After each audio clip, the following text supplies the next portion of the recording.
And we need to make sure government doesn't put roadblocks in the way of success, to make sure that is encouraged, that the future dreamers have the opportunity to succeed in this country. Because government is putting their face on the place of too many small businesses in this country, and we need to stand up against that. I do believe that when I say the better days are ahead of us, I believe the Democrats think this is it. It ain't going to get any better. Yeah. That Walmart is the best that it's going to be, that Apple is the last of the great technologies, and that they believe that Microsoft is it. I absolutely believe in some garage, somebody's this close to putting a hydrogen engine together. I really believe that there's somebody coming out with nanotechnology, and that's going to make Apple look obsolete. And I really believe in the American spirit. Now, through this campaign, what we're going to do is we're going to hold government accountable for what they say. Yes. We're going to let facts get in the way of the story, and what we're going to talk about is, hey, when we lower taxes like George Bush did, although he didn't articulate it very well, we all can admit that, Yeah. but what he did was he led. We went into a recession, and what did he do? He led the people and said, I believe in you. I'm going to lower capital gains. I'm going to lower the base tax rate in this country. And what did it do? It raised revenues. The revenues rose. The media wants to talk about debt. Debt. Well, the revenues are up. Manage your spending, and we can pay down the debt. We'll be able to fulfill our offer to our elderly by making sure that Social Security is protected by lowering the taxes, creating more revenues. We need to make a stand. We need to make sure our senior citizens are protected. We need to make sure Social Security has a lockbox approach. That we say, this generation, you plowed the field, we respect that. But in the end, this whole campaign is really going to be about this community. You know, John Safire's in the room right now, and there's too many in the room I want to point out, but John's in this room. John has a unbelievable, this is a man who self-made, built a business, had a vision in Lake Zurich, who found the strip mall center right down the road where Julio's is. But he had a vision years ago that this community was going to be something, and he made it.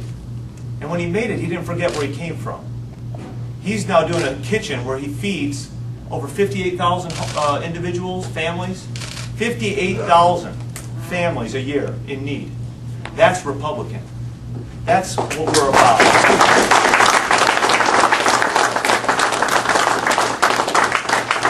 Throughout this campaign, those are the stories that are going to be told. This is not about Steve. This is about us. That's why it's Steve for us. But I really do think we have a great opportunity. But the mission is, as a congressperson, is to understand that it's servant leadership, not to be served. I think too many people in Congress get there and think it's about them. I think they think they're the story. My job is to get up here, articulate the message, to talk about the needs and wants of our community, and fight for it. And I will tell you that Melissa Bean, she got 50.5% of the vote last time, in the worst Republican time since Nixon.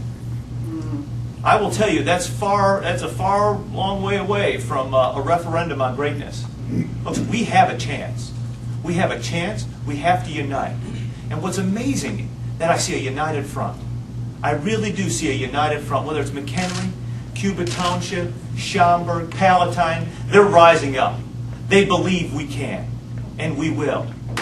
We are going to stand up against Springfield. We are going to make sure that they know this isn't going to become the prairie state the hard way, because we run businesses out of here. Because that's what a congressperson does. Congressperson says, listen, I can't represent a community if they're all taxed to death, even statewide. We need to unify. We need to say these are non-negotiables. And we have an opportunity to do that, but I can't do it alone. I need your support. I need your help. We have an opportunity, but they need to see this united front. The media needs to know that the Republican Party is proud and is going to stand on those principles that says strong national defense means something, that lower taxes helps the community drive more future leaders. And folks, we're going to talk about what's important when people leave the driveway every day. We are going to fight to make sure that, whether it's groundwater in McHenry County, or whether it's the overtaxation in Cook right now that they're getting hit in businesses, and now even the assessments on the community on homes. We need to stand up together against that now. It doesn't have to be a federal issue. We need to unite because people are hurting. But there is a better day ahead of us. And we have an opportunity today to make a stand. I appreciate you being here. I want to thank Gene for his great introduction and his years of service. I mean, when I started this, I have a great appreciation for the people who plow the field for the party and who are just public servants in so many ways. And you don't get to just MSNBC by making one speech. Yeah. Folks, we need to get together, we need to knock on doors, we need to tell people, and we need to stand on the rooftops and scream, we believe we have an opportunity to change things.